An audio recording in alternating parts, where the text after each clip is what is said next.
Good luck, Yahweh. Back with another video for the Roland FA 06.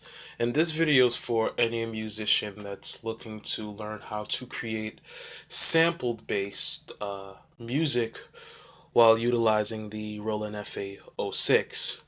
Note that the FA Roland 06 is a unit it really isn't a Kai MPC native instrument chop slice friendly, but there are ways around things to ultimately create sample based music on this device. So I decided to extract music from YouTube. This is a track entitled Quarantine from the First Man soundtrack. Didn't see the movie, but the music is amazing. So, what you need to also understand for this process that this is very tedious. And I don't mind that it's tedious because I love sampling. I love the having time to sculpt and chop and edit your desired musical sound. So I appreciate also the limitations of the device when it comes to sampling, because it kind of pushes or challenges you and puts you in a musical space where it's just like, wow, like with all these limitations, I was able to, you know, put together some great piece of music. And I just love that kind of, I guess, creative push that that the device gives you when it comes to sample based music, because it's like I said, it's not a machine. It's not an NPC. So, anyways, uh, the first thing that you need to understand is I do have a video that shows how to shift the speed and the pitch of your samples as you're recording it into the box. So that should be something that you need to check out.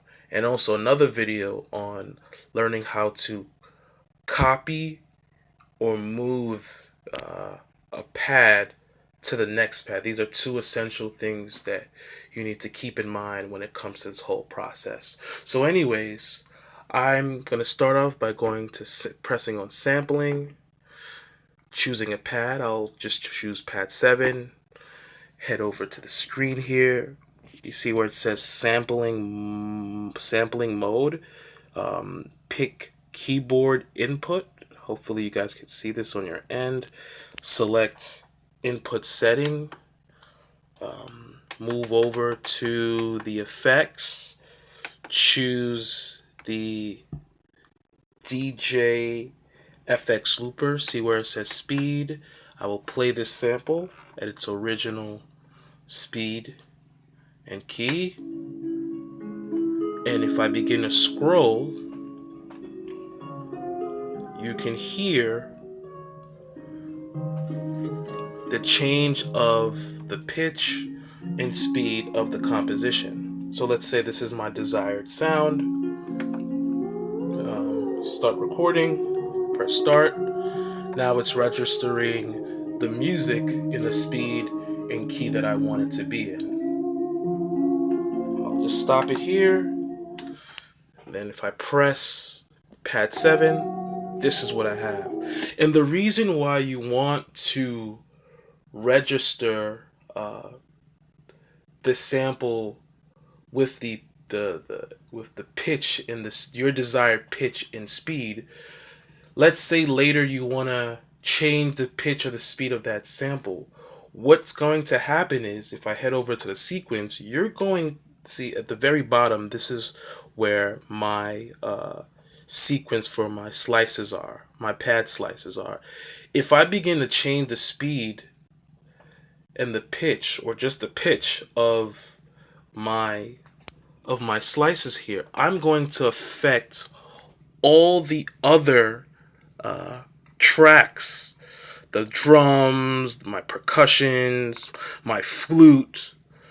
I'm gonna affect those, and it's gonna sound quite weird unless you want it that way. So this is why you have to really listen. It's all about having an ear. Again, this is a tedious process, but it can be enjoyable if you make it that way and understand that. Think of it like painting. You're taking your time. You know, you're blending your colors right. You want to be able to ultimately just take your time with this whole process. You know, when someone is painting, it's not a process that it's not a microwavable or an instant like process where you're just rushing something. It's all about taking your time. So once you find that your desired sound for the music that you're bringing in, this is what I have because I already created my sequence. I already made my chops. So this is what I have. But if I head over to the edit page, sample edit, if you look, it says start point and end point. So this is where your sample editing begins, where you want the sample to begin. So once you have that start point where you want where your start point to begin, you copy this guy onto this pad, and you start the same process. Where do I want this sample to begin? And you just keep doing that until you just.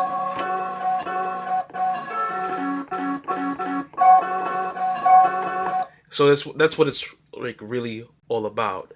Just being able to edit the sample, copying that sample to the next pad, edit this sample, moving it to the next pad, and just kind of creating that ear for yourself on where you think the kick may begin, or the snare is. It's all about how you as a producer want your samples or your sample slices to kind of be molded to ultimately create a dope piece of music.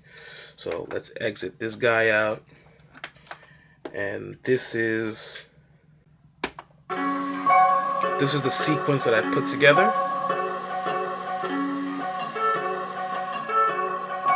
Now, if I play everything else, this is what happens if you keep the speed effect on.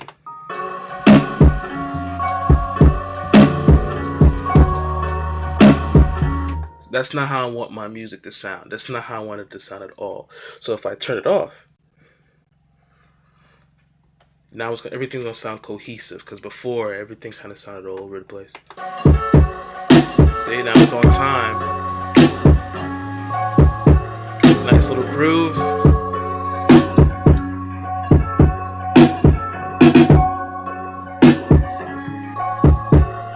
And yeah, this is just basically the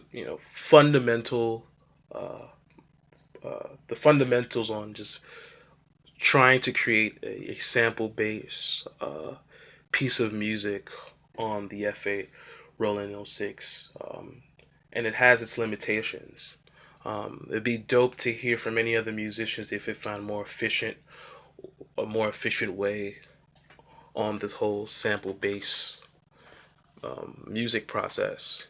We're all here to teach and learn from one another, but this is how I'm able to create sample based music on the FA Roland O6. So if you like the video, give it a like. If you have any comments, feel free to comment, hit me up, ask questions. This is how we learn. And I'll catch you guys later. You guys stay cool.